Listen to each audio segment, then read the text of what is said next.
MBBS in abroad. Apollo MedSkill 6 years of MBBS program will be completed in 35 lakhs only. So అంటే ఒక healthy financial life అనేది చాలా important. ముఖ్యంగా నీ attitude ని కాంప్రమైజ్ అవ్వకుండా ఉంచుకోవడానికి ఆ చెయ్యి చాచి, ఎందుకంటే డబ్బు మనల్ని చాలా విషయాల్లో మనం వెనకడుగు వేసేలానో సర్దుకుపోయేలా చేస్తుంది. అది నాకు రాకూడదు అని అనుకున్నా. Touch wood, god has been very kind to me. All those things are good. Madhuram cinema స్టార్టింగ్లో అది సినిమానే అందాం దాన్ని, షార్ట్ ఫిల్మ్. సుమగారు కూడా అదే అన్నారు. సో మధురం స్టార్టింగ్లో మీరు ఒక లైన్ వేస్తారు, నా టీమే నా కుటుంబం అని చెప్పేసి, నా బృందమే నా కుటుంబం అని చెప్పేసి. ఇప్పుడు ఇన్నేళ్ల తర్వాత మీరు 8 వసంతాలు సినిమా చేస్తున్నప్పుడు మీకు మళ్ళీ ఆ మధురం హీరోనే ఇన్ని సంవత్సరాల తర్వాత కూడా మీతోనే ఉన్నారా? మళ్ళీ ఆయన్నే తీసుకోవడానికి కారణం ఏంటి? ఎన్ని సంవత్సరాలు ఏం లేదు, తన జీవితం తను ఉండే. అప్పుడప్పుడు ఓన్లీ మేము మాట్లాడుతూ ఉండేవాళ్ళం ఫోన్లో. సినిమా ప్యాషన్ తనకి ఉండేది, నాకు ఉండేది. ఇప్పుడు ఇనిషియల్గా ఇది నేను పెద్దవాళ్ళతో చేద్దాం అనుకుని వెళ్ళానండి మైత్రికి. అంటే దీపిక పాడుకునే, సూర్య ఇలాంటి వాళ్ళతో చేద్దాం, సంజయ్ పాత్ర సూర్యకి, శుద్ధి పాత్ర దీపికకి, ఇలానే రాసుకున్నాను. అందుకే ఆ డైలాగులు అవి కూడా అంత బలంగా ఉంటాయి. అక్కడికి వెళ్ళిన తర్వాత ఎక్కడో వాళ్ళు ఒకసారి కొత్త వాళ్ళతో అయితే ఇంకా బాగుండొచ్చు, పెద్దవాళ్ళతో మనకి కొన్ని ఇబ్బందులు ఉండొచ్చు, ఉండకపోవచ్చు, తెలీదు, కథ ఎక్కడైనా పాడవుతుందేమో, ఒక్కసారి ఆలోచించు అని అన్నారు. అప్పుడు కంప్లీట్లీ కొత్త వాళ్ళతో వెళ్దాం అనుకున్నప్పుడు నేను ముఖ్యంగా క్లైమాక్స్ కనుక చూసుకుంటే ఒక 14 నిమిషాలు ఒకే దగ్గర కూర్చొని, మనిషి కూర్చొని ఎన్నో ఎమోషన్స్ ని చెప్పగలిగే ఒక వ్యక్తి కావాలి నాకు. 8 సంవత్సరాల జర్నీని చెప్పాలి. 8 సంవత్సరాల జర్నీని తను స్క్రాప్ యార్డ్ లో ఏరుకునే దగ్గర నుంచి ఈ అమ్మాయిని గెలుచుకునే వరకు ఎమోషనల్ ఫ్లో అవ్వాలి అని అనుకున్నా. అప్పుడు నాకు ఆబ్వియస్లీ టచ్ లో ఉన్నాం కాబట్టి ఈ వ్యక్తి చేయగలుగుతాడు, ఇది పుల్ ఆఫ్ చేయగలుగుతాడని నేను నమ్మి ఇచ్చాను. ఓకే. అండ్ సినిమాలో నా కంప్లైంట్ ఏంటంటే సిరివెన్నెల గారి పాట ప్రస్తావన తీసుకొచ్చారు. సో ఎక్కడైనా ఆ పాటని ఎక్స్ప్లెయిన్ చేస్తారేమో, ఒక సీన్ ఉంటుందేమో, ఒక డైలాగ్ ఉంటుందేమో అని చెప్పి ఎదురు చూశాను. సో ఎందుకు పెట్టలేదు? అది శుద్ధి అలా ఎక్స్ప్లెయిన్ చేస్తుంటే ఎంతసేపు అవుతుంది అని మేము ఒకసారి ఊరికే డ్యూరేషన్ తీసుకున్నాం. ఓకే. 4.5 minutes అవుతుంది అది. ఓకే. అంటే నాకే అది విన్నాక ఆడియన్స్కి ఎందుకు చెప్తున్నావు క్లాస్ మాకు అన్నట్టు అనిపించి అది తీసేసి నేను నా పర్సనల్ ఇన్స్టాగ్రామ్లో పెట్టేసుకున్నాను. 3 వీడియోస్లో పెట్టాను, చాలా డీప్గా అనలైజ్ చేస్తూ. సరే ఇక్కడ వరకే చెప్పేద్దాంలే, చాలులే అనుకున్నట్టు వదిలేసాను. అండ్ మిమ్మల్ని బాగా ప్రభావితం చేసిన లిరిక్ రైటర్స్ అంటే ఎవరు చెప్తారు? లిరిక్ రైటర్సే అనే కాదు, రచయితలైనా పర్లేదు. ఎందుకంటే మనకి సినిమాలో చలం గారి ప్రస్తావన ఉంది. సో మిమ్మల్ని బాగా ప్రభావితం చేసిన సినిమా రచయితలైనా కానీ, కథా రచయితలైనా కానీ ఎవరి గురించి చెప్తారు? సినిమా రచయితలు అయితే కనుక ఆబ్వియస్లీ సిరివెన్నెల సీతారామ శాస్త్రి గారు. ఓకే. అంటే అతను ఎలా అయితే ఏ స్టేజ్ ఎక్కినా గురుభ్యో నమః అని మొదలు పెడతాడో వాళ్ళ గురువులందరికీ, అతను ఒక రకమైన, అంటే నేను ఇటువైపు రావడానికి చాలా ముఖ్యమైన కారణం. వేటూరి గారు, ఆరుద్ర గారు, ఆత్రేయ గారు. నాకు వనమాలి గారి లిరిక్స్ అంటే కూడా చాలా ఇష్టం. ఫార్చునేట్లీ అతనితో పనిచేసి ఇప్పుడు అతనితో ఒక స్నేహం ఏర్పడింది నాకు.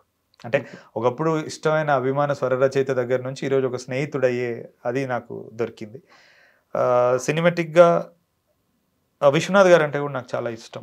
అంటే తన పాత్రల్ని చెక్కే విధానము, కళకి ప్రాధాన్యత ఇచ్చే విధానము. జంధ్యాల గారు చాలా ఇష్టం.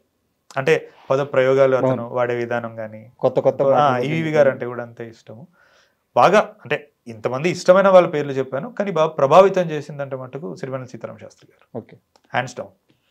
అండ్ రచయితల విషయానికి వస్తే నేను ఎన్నోసార్లు చెప్పాను, మళ్ళీ మళ్ళీ చెప్తున్నాను, దేవరకొండ బాలగంగాధర్ తిలక్. అంటే ఎక్కడో ఆయన ప్రాణం ఎప్పటికీ నాలో ఉంటుంది అని నాకు అనిపిస్తూ ఉంటుంది. ఓకే.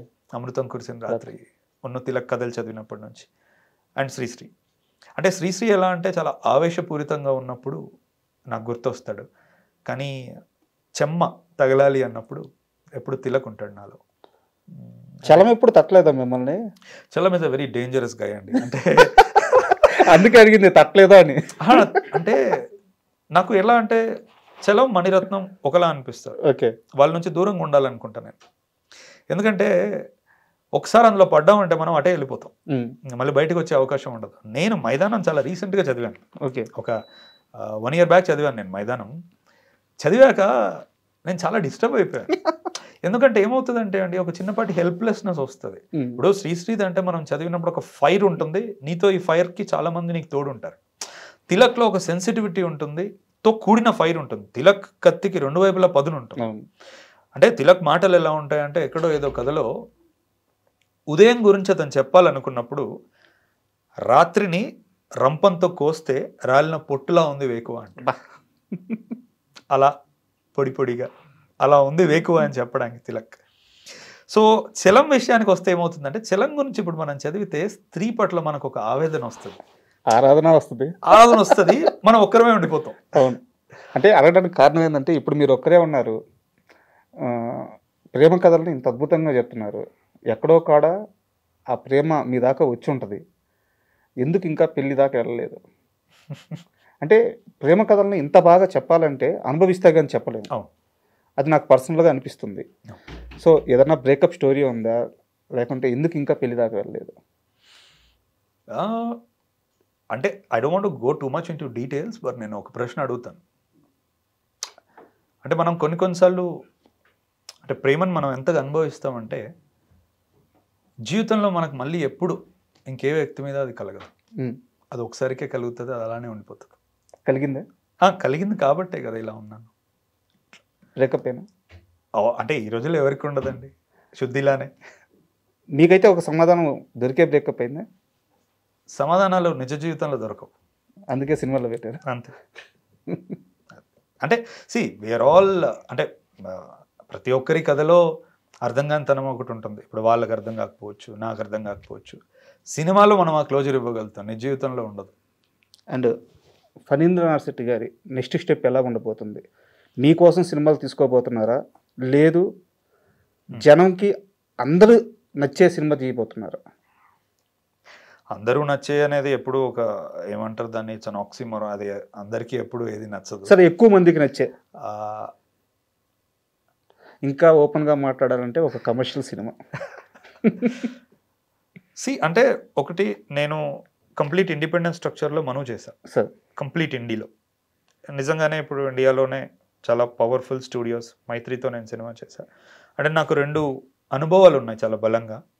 సో థర్డ్ ఫిలిం అనేది మళ్ళీ వెనక్కి ఇండికి వెళ్ళాలా, లేదంటే స్టూడియోతోనే చేయాలా, లేదంటే 2 కలిపి ఏదైనా ఒక హైబ్రిడ్ మోడల్ క్రియేట్ చేసుకోవాలా, ఇంతకుముందు అన్నట్టు ఇటు ఆర్ట్ని అటు కమర్స్ని కాంప్రమైజ్ అవ్వకుండా చూసుకోవాలా అనేది నేను ఇంకా నావిగేట్ చేస్తున్నాను. అంటే ఆడియన్స్ పరంగానైతే నాకు ఈ వారం రోజుల్లో 1000 మంది నాతో అన్నమాట అదే, మీరు ఎలా ఉండాలనుకుంటున్నారు అలాగే ఉండండి అని. అది నేను చెప్పుకున్నది కాదు, వాళ్ళు చెప్తుంది.